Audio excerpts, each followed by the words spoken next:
Perkenalkan, nama saya Dery Reski Pratama, saya sebagai edukator Museum Gedung Sate.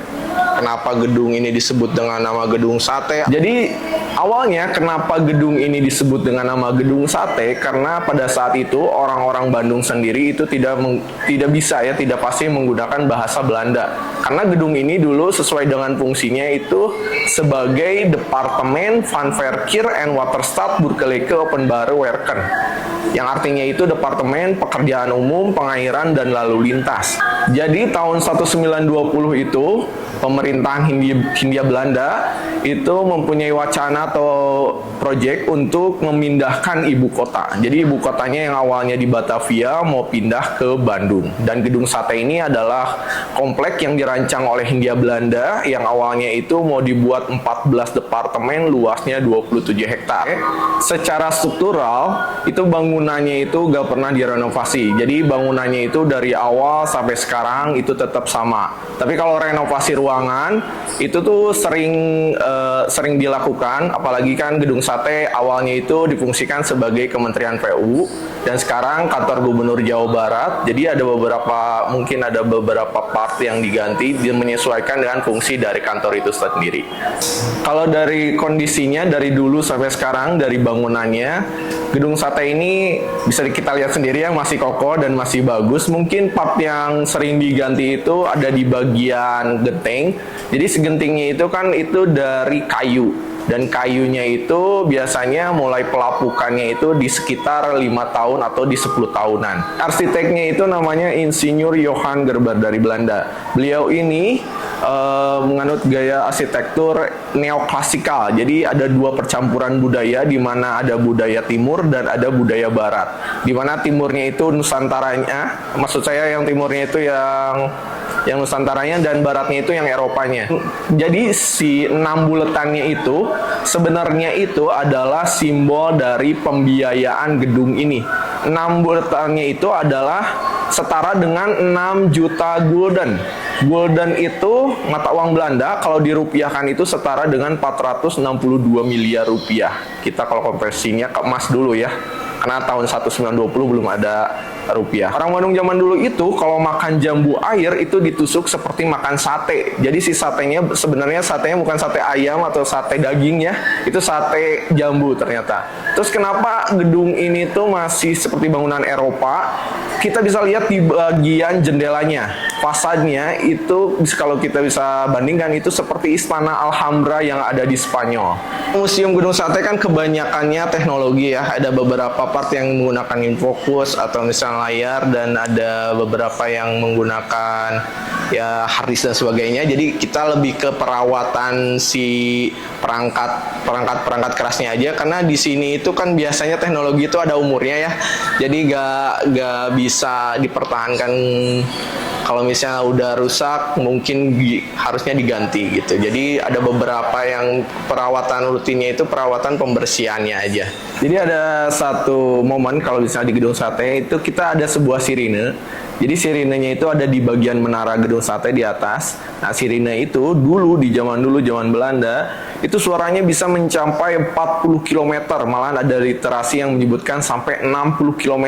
Itu bisa nyampe Cianjur, Purwakarta, Sumedang, sampai ke Pangalengan 40 km. Pada zaman Jepang, Gedung Sate ini fungsinya sebagai Kotobu Sunshitsu, artinya sama, pekerjaan umum.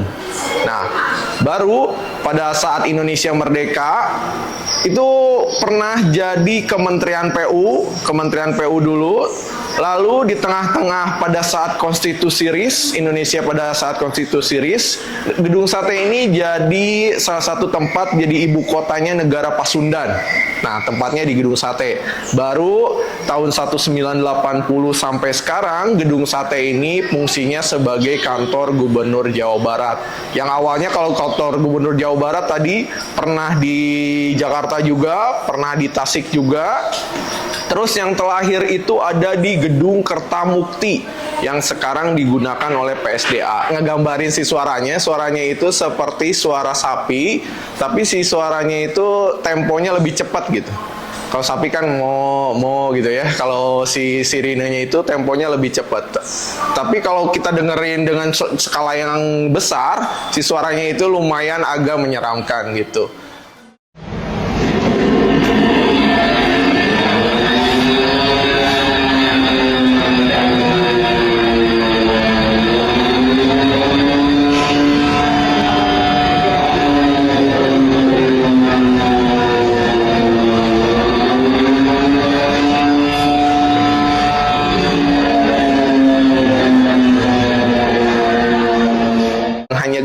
sate yang bisa dinikmati atau berfoto lia.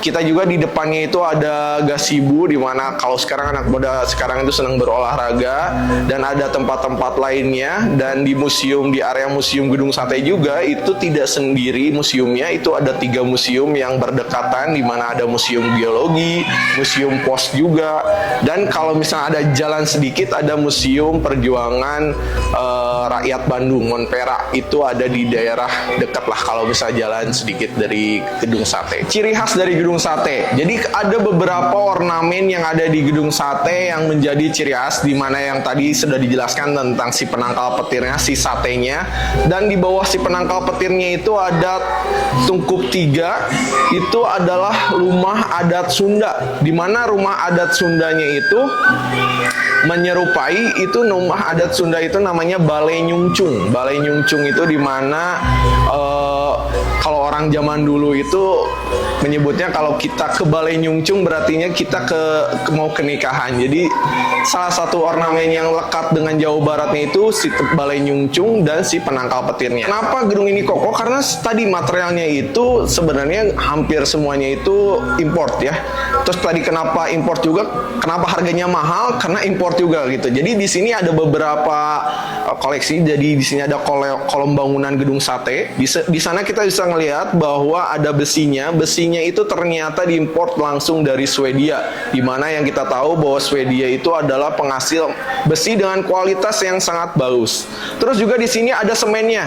Di mana semennya itu ternyata si semennya itu adalah semen pertama yang ada di dunia. Kalau saya gak salah ya, itu semen pertama yang ada di dunia itu ada di Inggris.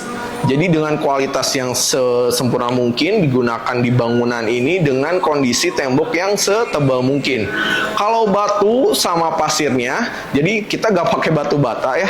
Si batunya itu menggunakan batuan gunung, asli dari gunung, diambil dari Gunung Manglayang. Itu dibelah-belah dulu, disesuaikan dengan bentuk yang dipergunakan. Jadi kalau teman-teman datang ke Museum Gedung Sate bisa lihat di sini ada tembok yang dibongkar.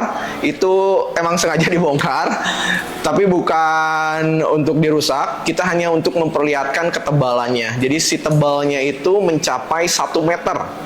Nah, kenapa dibikin 1 meter? Kenapa orang Belanda kepikiran temboknya itu tebalnya sampai 1 meter? Karena orang Belanda tahu kalau Bandung itu dikelilingi sama gunung, jadi rawan dengan gempa bumi. Jadi kalau misalnya ada gempa bumi yang datang atau melewat ke Gedung Sate, jadi si tembok 1 meter, setelah 1 meternya itu ada pasir. Kalau ada getaran dari bawah, gedung ini tetap goyang, tapi gak ada kerusakan sama sekali. Jadi istilahnya itu kayak ada pernya bangunannya ini.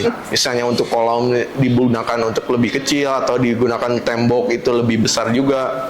Indonesia kan merdeka 17 Agustus 1945. Nah, 3 Desember 1945 itu terjadi peperangan di gedung ini. Jadi tentara Belanda itu pengen ngerebut tempat-tempat strategis. Kalau di Bandung itu gedung ini, Gedung Sate. Tentara Belanda itu tidak sendirian, dia membawa tentara bayaran namanya tentara Gurkha, tentara dari Nepal yang terkenal sangat kejam. Tentara Gurkha itu membawa senjata yang namanya kukri, seperti pisau mungkin kalau bisa dianalogikan mungkin seperti pisau kujang ya kalau di sini. Si kukri itu aturannya kalau buka sarungnya sebelum dimasukkan lagi itu harus ngebunuh 1 orang. Sedangkan fungsi pertama dari Gedung Sate setelah Indonesia merdeka itu sebagai Kementerian PU. Jadi pada saat itu 3 Desember terjadi peperangan di mana tentara Belanda ini menyerbu gedung ini yang mempertahankan hanya pekerja PU biasa. Makanya 3 Desember itu dirayakan sebagai Hari Bakti Pekerjaan Umum. Batunya itu sebenarnya tadi udah diceritain ya tentang 7 pemuda. Jadi 3 Desember itu kan tadi terjadi peperangan di Gedung Sate. Nah, setelah peperangannya itu ternyata ada 7 korban yang menghilang. Dan yang ditemukan jasadnya itu cuma 3 orang. Dan ternyata di belakang Gedung Sate itu sekarang digunakan oleh area lapangan tenis. Nah, di area lapangan tenis itu ada sebuah batu besar. Di bawah batu besarnya itu terkubur 3 jasad orang itu. Nah, sekarang jasadnya itu udah dipindahkan ke makam Taman Pahlawan yang ada di Cikutra. Kalau batunya itu disimpan di bagian depan Gedung Sate sebagai prasasti. Jadi kenapa disimpan di bagian depan? Karena ada historinya bahwa di bawah batunya itu dulu itu terkubur 3 jasad orang yang pernah berjuang mempertahankan gedung sate. Kalau keempat orangnya lagi sampai detik ini belum pernah ditemukan. Kalau misalnya ada pelantikan, penaikan jabatan atau peresmian pelantikan PNS juga biasanya dilaksanakan di gedung ini. Jadi di dalam gedung sate itu ada 2 aula besar, di mana 2 aula besarnya itu bisa menampung banyak orang. Ada beberapa kegiatan-kegiatan kenegaraan ya, khususnya di Jawa Barat, baik upacara atau misalnya seremoni atau pengangkatan. Paling kalau gubernur pertama Provinsi Jawa Barat dulu kantornya masih di Jakarta, dulu pada zaman Raden Mas Sutarjo Karto Hadikusumo, dan masa jabatan beliau itu dulu cuma 6 bulan dan kantornya masih di Jakarta. Kenapa masih di Jakarta? Karena dulu masih zaman kemerdekaan ya, nggak peraturannya atau undang-undangnya nggak sedetail sekarang gitu. Jadi kalau dulu itu kantornya masih di Jakarta dan masa jabatannya itu juga belum saklek sekarang gitu. Terus juga yang kedua itu Jamin Datuk Sultan Maharaja itu gubernur kedua, dan kantornya itu di Tasik gitu. Jadi kantor Pemprov Jabar itu sempat berpindah-pindah, dan pertama kali gedung ini digunakan sebagai kantor gubernur Jawa Barat itu pada tahun 1980 pada zaman Haji Aang Kunaifi. Dan sampai sekarang, sampai yang terakhir itu Pak Ridwan Kamil itu berkantor di Gedung Sate sebagai kantor gubernur Jawa Barat. Jadi udah ada sekitar 15 gubernur yang telah menjabat di Provinsi Jawa Barat. Jadi awalnya itu Gedung Sate ini pada zaman Ahmad Heriawan, Bapak Ahmad Heriawan itu gubernur sebelum Bapak Ridwan Kamil. Jadi pada masa akhir jabatan beliau ini merencanakan untuk membuka Gedung Sate untuk publik gitu ya, untuk umum. Jadi awalnya itu kan Gedung Sate gak semua orang bisa datang ke sini selain ada acara kenegaraan. Museumnya ini karena kita lebih banyak teknologi, mungkin untuk kalangan muda lebih gampang teresapi.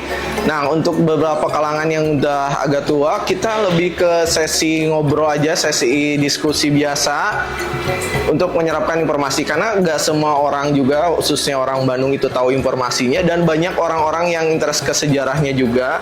Jadi kalau kita membahas tentang sejarah khususnya Bandung itu sendiri atau bangunan-bangunan heritage yang ada di Bandung khususnya, itu bisa menyampur di Gedung Sate karena banyak informasinya tercampur di gedung ini juga.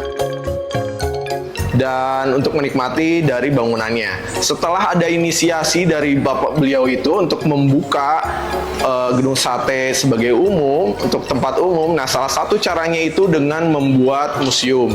Nah, dan membuat museumnya juga di sini tidak langsung kita membuat. Kita sebelum membuatnya juga harus riset duluan. Itu kita harus cari informasi langsung ke Belanda. Ini kenapa berbeda dari yang lain? Karena kita tidak memuat artefaknya langsung, kita langsung masuk ke artefaknya, istilahnya gitu.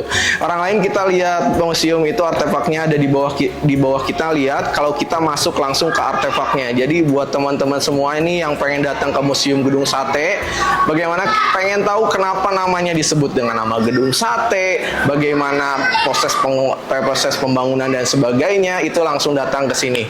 Karena Gedung Sate ini kita di museumnya itu kita memuat semua informasinya lebih kekinian dan lebih modern lah, istilahnya seperti itu.